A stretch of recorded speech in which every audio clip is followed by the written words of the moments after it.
Welcome to the Rancher's Voice, presented by the Montana Stockgrowers Association. I'm Jay Bodner, MSGA's Executive Vice President. And I'm Raylee Honeycutt, Director of Natural Resources. Join us for conversations surrounding policy, the legislature, and issues that matter most to ranching families in Montana. Welcome to this week's episode. This week, we've completed our legislature, and so we've moved on to a couple of new issues. So we're going to highlight a couple this week.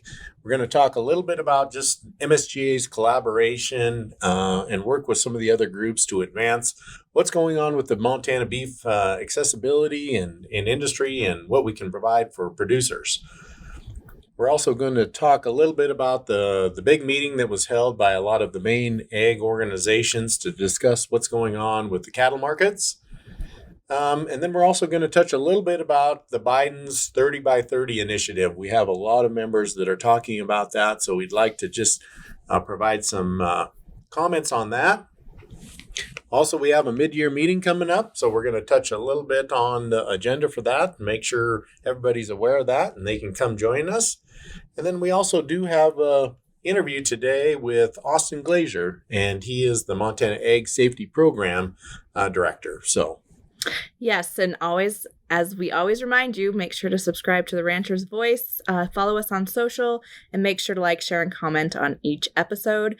As we are kind of shifting away from the legislative session, if you have ideas or interviews that you'd like for us to do on the podcast, please email those to us at Kenny, Keni, @mtbeef.org, and we'll make sure to look over those suggestions or topics and try to incorporate them where we can. So we're going to kick off our general update for you all with a quick update regarding kind of our last effort surrounding the legislative session. Last Friday, MSGA issued a joint statement in conjunction with Montana Farm Bureau Federation, applauding work of our ag organizations, stakeholders, lawmakers, and the Montana Department of Livestock to create greater access for agricultural products and specifically Montana beef for consumers. So just to recap kind of the timeline of what happened last January, legislators and folks from MSGA and Farm Bureau held a roundtable discussion at the Department of Livestock where we really started to dive into the issue of meat processing capacity and what we could do in the immediate future to have an effect on the bottleneck that we were seeing as kind of we were going through COVID. From that meeting, we kind of landed on two solutions that we brought forward during the legislative session. The first one was found in House Bill 2, which was some additional funding for a CIS program or Cooperative Interstate Shipment Program. House Bill 2 was signed last week, and we are excited that that funding is included. That funding is matched by the federal government, so we will be receiving some federal dollars to implement that program. And from what we're hearing from the Department of Livestock, they've had some initial stakeholder meetings and conversations with the meat processors, and they are ready to begin implementing that program. The second solution that we brought forward would be the Made in Montana program. That's an existing program under the Department of Commerce, and we really encouraged an increase in funding and, in fact, received the funding through House Bill 660 for $200,000. That money is going to go towards additional marketing and consumer education. So hopefully you saw that in the news. We really feel like it is a great example of what the power of collaboration and what multiple ag organizations, lawmakers, and an agency can do to really impact our producers and ranching families with solutions in the very near future. So excited about that. We'd also like to thank Senator Ryan Osmundson and Representative Josh Kazmaier as they were very instrumental in getting that funding secured in both the House and Senate side. And we look forward to future collaboration and continuing the conversation as this funding now begins to have a strategy developed around it and moving forward into implementation. So if you want to see that full joint statement, you can visit mtbeef.org and click on the news section, and it will be right there on top. And I think that was just a great collaborative effort, like you mentioned, because when ag organizations get together, we work with legislators, we're going to see some benefit to the Montana producer. And we really think that's going to be the result of all these efforts. So, yes, we certainly do look forward to that continuing, and we'll stay abreast of that and keep you informed as we continue to work on that. I'd like to now move a little bit. You've heard a little bit about this in the news, and for those that haven't, we wanted to really recap. On May 10th, a number of the ag organizations did get together, and they were really brought together by the Livestock Marketing Association, LMA.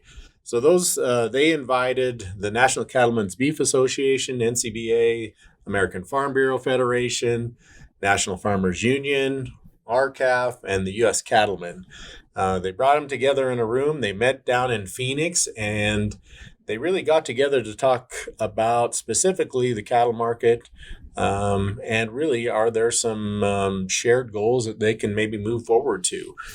So this group really combined really just the members. There was not really any staff that were invited to this. One of our members, Jim Fryer, who serves as the vice chair or as the chair of the Live Cattle Marketing Committee, he did attend that meeting. And Jim, for everybody that knows Jim, very smart individual, knows cattle markets inside and out. So a great representative for us. So he did attend that. And we know for LMA, the Livestock Marketing Association, Joe Goggins, everybody knows Joe. And so he was a great one also to represent their organization. But they really did talk a lot about what we talk about in the country and what we hear a lot about on members that call us. Packer concentration, certainly front and foremost, price transparency and discovery, Packer oversight, enforcement of the Packers and Stockyards Act. And then also just that level of captive supply by the Packers. And then lastly, which was really highlighted in COVID, was just Packer capacity. What's that line speed and what's that shackle space for a lot of these processing plants? They had some pretty, I think, forthright discussions. They did actually come up with some agreed upon terms of some ideas that they thought, all these groups thought, these are three things that we can all work on together and we all think are important. The first one was the renewal of the livestock mandatory reporting, the LMR. This is really subject to the same reporting requirements, and to add that the same reporting requirements as negotiated cash, and then also the creation of the contract library. So they wanted to include this within this renewal.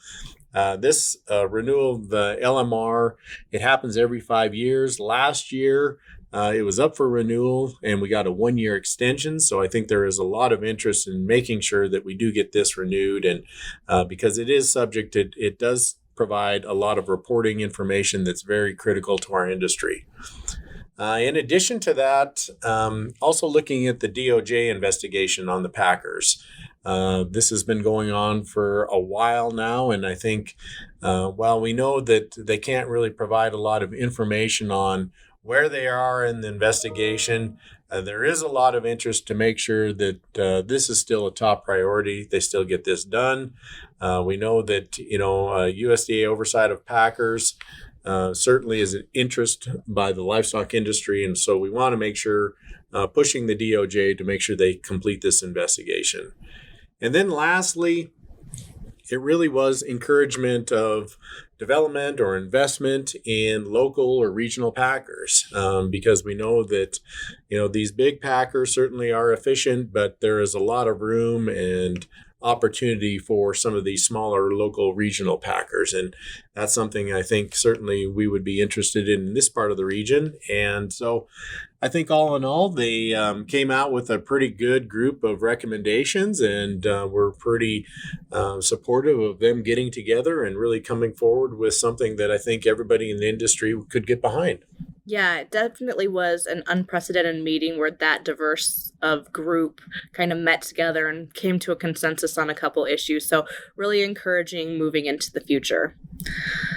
Another topic we know that's top of your mind is in regards to the 30 by 30 initiative. Now it has been rebranded as America the Beautiful Initiative or America the Beautiful Plan, put out by the Biden administration. So in recent weeks, that initial document outlining what the administration plans to do was released. If you haven't had an opportunity to take a look at that, we do have that on our website, so you can go to mtbeef.org and go to the Montana Public Lands Council section, and we will have that a link posted for you.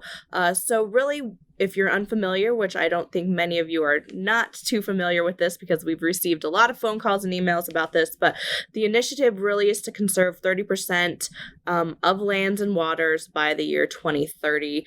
This is an initiative the Biden administration rolled out in the first week of their administration. And so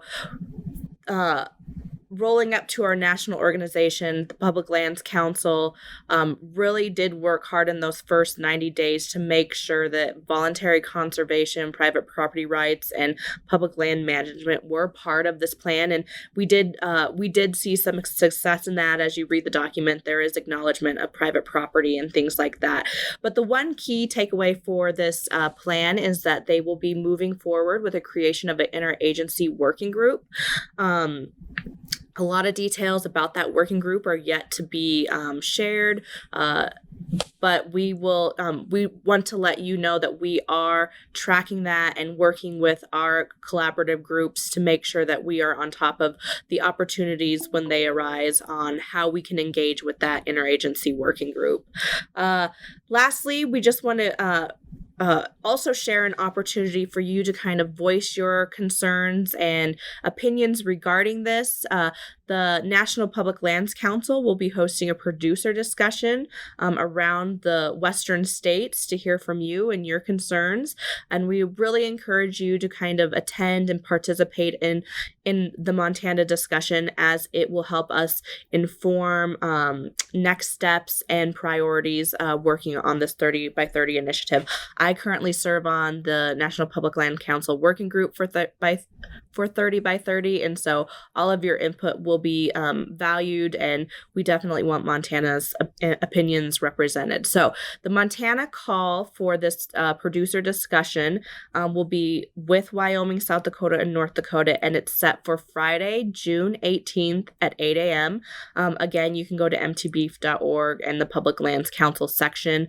There'll be a link for you to then register for signing up to participate in the call. You must register ahead of time. Each person will get a unique call-in number and log in. So if you have any questions, reach out to our office and we can help you get registered if you're not familiar with that as well. So just take this opportunity. And then MSGA, we're working on additional resources and communications, kind of a summary paper for our membership as well that we'll be distributing in the coming weeks. Yeah, I think that's great. So make sure you put that on your calendar, June 18th, 8 a.m. And we can also send out another reminder just to make sure that people can get that on their calendar and they can participate, because it is a great opportunity and one I think we want to take advantage of. So we do have our mid-year meeting coming up in just a couple of weeks, and we're going to be in the great town of Lewistown. We're looking forward to that. We do have our registration open, so if you just go to our mtbeef.org, right there on the front page of our website, you can hit register and you can register for the meeting. You can also look at the agendas. We have it all kind of up there and for you to review. Just as a quick reminder, so our dates are June 9th through the 11th. And so we kick things off on Wednesday, June 9th. We do have our Montana Grass Conservation meeting. We do have also the State Grazing District annual meeting. And then the Grazing Districts and the Public Lands Council have a joint board meeting that day also. As we move into Thursday, June 10th, we do have a great line of speakers for opening general session. We have a board meeting that morning, but we're going to kick things off about 1 o'clock for our opening general session. Once again, that's going to be a fun opportunity to kind of hear from some of the industry leaders on some of the main topics that we've been talking about, not only today, but in the past. We'll also have our Land Use and Environment Committee that afternoon, so please participate in that. That's where we set policy, and you can, if you have issues that deal with that particular committee, bring them forward and have that discussion. And then that evening, we do kind of finish up with a nice dinner banquet and a street dance. So we're going to have a little bit of fun. So we don't want to have all business. We do want to have a little bit of fun in there also. Friday, we'll finish things off. In the morning, we do have our beef production and marketing committee. And then we also do have our tax finance and ag policy. And so we do have a couple of great speakers lined up for both of those committees. And then once again, also opportunity to set policy. We're going to finish out Friday with talking a little bit about 30 by 30. And we have Karen Bud Fallon. She's been on our podcast, and certainly, I think, well-renowned in our industry. She is certainly an expert and an attorney, and served in the Department of Interior. So we're looking forward to her joining us on Friday afternoon. So once again, you can go to mtbeef.org, look at the agenda, registration, you get signed up. Is $75. And so once again, we'll also have a Zoom option for those that want to participate remotely. And that registration is going to be $30 and available to anybody that wants to participate that way also. And Jay mentioned it, but really this is where our grassroots work comes into play. And so if you have thoughts on policy or issues that are affecting you, we really encourage you to attend, arrive, participate in the committee meetings. And if you have questions, or if we can be a resource leading up to that on how policy should be phrased, or if you need us to do a little bit of research for you, please feel free to reach out, because we are really looking forward to kind of getting our hands dirty and working on some policy during mid-year. So with that, we are going to head over to our interview for the week. We are interviewing Austin Grazier. He is with the Montana Egg Safety Program, a program that Montana Stockgrowers is a part of, and something that we really encourage our members to consider in their operations. And so if you're not too familiar, take a listen, and Austin will give you all the details about what the program entails. Well, today I'd like to welcome Austin Grazier. He is the director for the Montana Egg Safety Program. So welcome, Austin. Appreciate you joining us today to talk a little bit about the program. Yeah, thanks for having me. Well, just for our listeners, we thought maybe we would start with just letting people, you could tell us a little bit about yourself and maybe just a little bit about your background. Sure. So I grew up in Colorado, west of the foothills in Golden, or west of Golden in the foothills, a little town called Coal Creek Canyon. I grew up on a boarding and training facility where we trained all sorts of horses, really, but mostly focused on cowboy mounted shooting and reined cow horse. So that's kind of where my interest in agriculture started. And then in 2015, I started school at MSU, graduated in 2020, right at the beginning of the pandemic. So that was kind of fun trying to find a job right during the pandemic and right out of college. But ended up in this role, and graduated with 2 degrees, one in agriculture business and one in animal science. So during my time at MSU, I was able to work on quite a few ranches across the state. And then my fiance's family has a ranch in Townsend, so we get out there as much as we can to help there. So a little brief synopsis of me. Well, great. And we're glad to have you on board. Thanks. And just so our listeners know, where are you located? Where is your office located? So I'm housed in the Farm Bureau Federation office in Bozeman. Have a little desk there in the corner, so works out good. Great. Excellent. Well, let's hop into it. So many of our listeners may not know much about the Montana Agricultural Safety Program. And so can you give us an explanation of what the program does and who it impacts? Sure. So the safety program is also known as the State Fund Ag Group. Essentially, it's run as a member benefit through the 7 supporting agriculture organizations, Montana Stockgrowers being one of them. So essentially, if you're a member of stock growers or farm bureau or grain growers, or one of the other 7, you can join the program, you can enroll in the program, and this program allows you the opportunity to earn a partial premium return on your Montana State Fund workers' comp policy. So that's kind of our main benefit is, if you're not part of the program, you're just going to be paying your normal policy premium every year. But as soon as you enroll in the program and you qualify for the program, then you can have an opportunity to get some money back into your pocket for having a safer operation, or at least taking an interest in working to cultivate a culture of safety on your farm or ranch. Great. And Austin, I think you talked a little bit about it, but I mean, just some of the advantages in addition to that, are there any other advantages to signing up with the program? And certainly safety is the #1 priority for farms and ranches. And I think it is important, the role you play in this program. Yeah. So in addition to that partial premium return that we talk about, I'm available to help producers develop a safety program that's specific or individualized for each operation, because every ag operation across the state is run so differently. So I can sit down and develop a safety program that's specific to your operation. In turn, that helps state fund adjust policy premiums. If they see someone that's constantly working towards, developing a safety program and fostering that safety program and really cultivating that culture on the workplace, then they can kind of reward each policy to help, bring that overall premium down. So that's one of the other benefits of enrolling is really working to bring your overall premium down.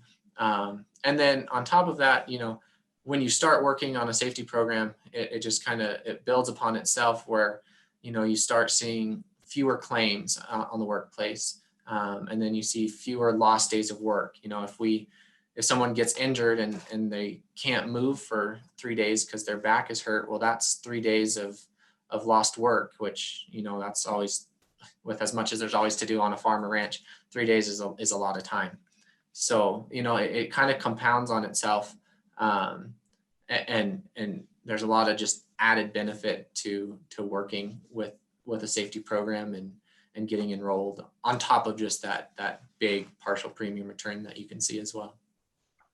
No, and I would agree. I think it is just that safety culture and ingraining that into the livestock industry, I think, is very important. And really, even on our own ranch, we've done those kind of more individual type training. But anytime we, enter into maybe a branding event or working cattle or, equipment, that is first and foremost the talk that we seem to have. And I think that's really important for us in the ag industry to conduct those kind of trainings, because we don't want anybody to get hurt and we want to stay productive. So. Right. And you kind of brought up a good point there. A lot of the safety program, it works on getting ranches to kind of follow the Montana Safety Culture Act of 1993, which was, developed by the legislature.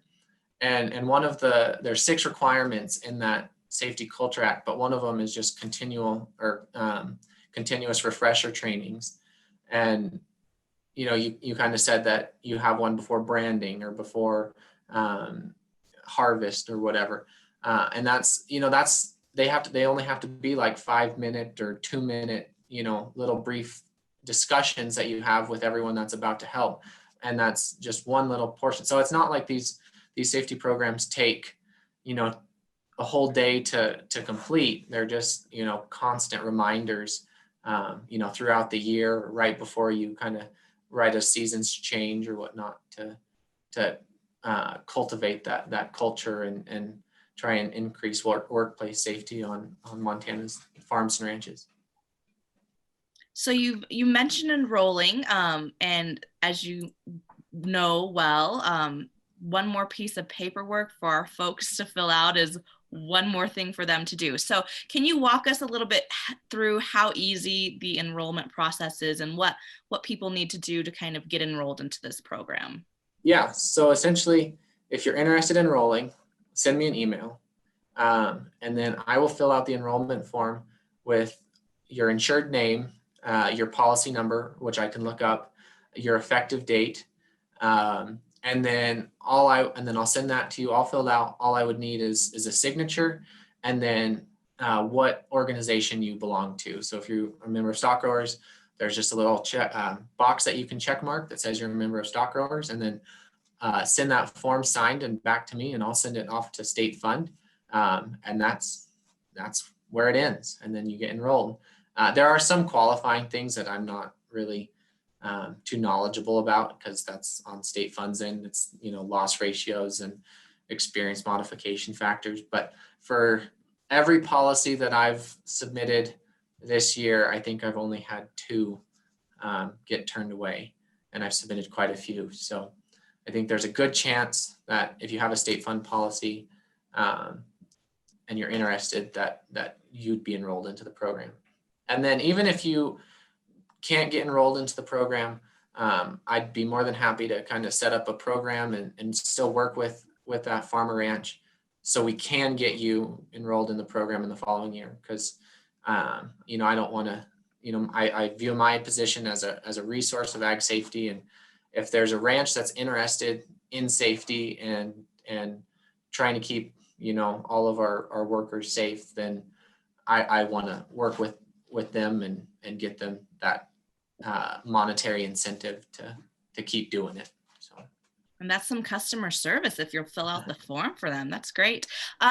We'll probably do this at the end, but right now, while it's top of mind, why don't you give folks your email address as well, so they know how to email you? Sure. It's austing@mtagrisafety.com. So, pretty easy to find. And if you go to mtagrisafety.com, then you can find all the information on the contact us page. Great. And certainly if anybody missed that, we'll have that printed. But if you have any other questions, get a hold of the MSGA office and we'll get you signed up to Austin, and we'll send you his way. So one other thing, just a couple other things we'd like to just visit about. We just did complete the legislative session, and there were a host of bills dealing with work comp, and wondering if you can provide any of insight on just maybe a couple of them that came up at this legislative session. Sure. So the 2 that I think were pretty important as far as the safety program was concerned, or as the State Fund Ag Group, were the House Bills 512 and 513. And essentially those were bills that were introduced that would effectively eliminate the ability for State Fund to have safety groups. So a lot of industries, including the ag industry, have groups similar to ours that provide a monetary incentive and that provide trainings and resources for that specific industry, and then gives that monetary incentive to to create that workplace safety. And so these 2 bills were kind of geared at getting rid of those and getting rid of that monetary incentive. So stock growers, Farm Bureau, grain growers, we're all there opposing this bill, because we want to see these groups and these programs continue, because it provides trainings and it provides resources and it keeps our industry a lot safer. So I think those are kind of the 2 main ones. And then I'm looking at my notes here. They were, I think a lot of them there, maybe 513 was more geared towards State Fund's ability to pay that partial premium return or those dividends. And we, if we see ranches out there that are really working towards safety, well, they deserve that, they deserve that partial premium return. They deserve those dividends, because, that if they're paying out dividends, then that means we're being safer and it's costing State Fund less money. So that should go back into the, to the farmers and ranchers that are paying for that. So those are the 2 bills that I think were really important and that that we all work together to kill, which I'm pretty sure they did. Yeah, that was a good recap. And yeah, two bills that had strong opposition from a variety of stakeholders across the industry. And so not only in ag, but many other businesses. So it was important that those bills failed and were tabled. So yeah, that was a great recap. Thanks. So kind of to round it out, we're excited, Austin, to have you joining us in June, June 10th and 11th at our summer mid-year conference, and you will be there. So if we do have members interested in learning a little bit more about how to sign up, what your program does, you will be there. And just tell us a little bit about what you, where you'll be and how they can connect to you while you're at mid-year. Sure. So I think I'm just getting a table, which is great because I can just sit there and catch people as they're going in and out of meetings. But I think a table near the registration table, and I'll have some information and enrollment forms, and I'll just kind of be there during the whole meeting so people can show up, ask questions, and get my information, and I can get theirs, and hopefully come back to the office and get more people signed up and get some safety programs sent out. And any workers' comp questions, or if you're curious about submitting claims to state fund, or what's the best practice for submitting claims, or how do you develop a safety program, all that, I can answer those questions. And if I don't, I'll reach out to state fund and I'll get the right answer for you. So. Great. And it'll be also that opportunity maybe to set up some individual meetings with any farmers or ranchers that attend, and if they have further questions, or maybe set up some trainings, would you be willing to do those also? Absolutely. Yeah. If anybody wants me to come out to their operation and host a safety meeting or facilitate a safety meeting, I'd be happy to do it. I'm always looking for an excuse to get out from behind the desk. So I would be more than happy and more than thrilled to drive however far I need to. So.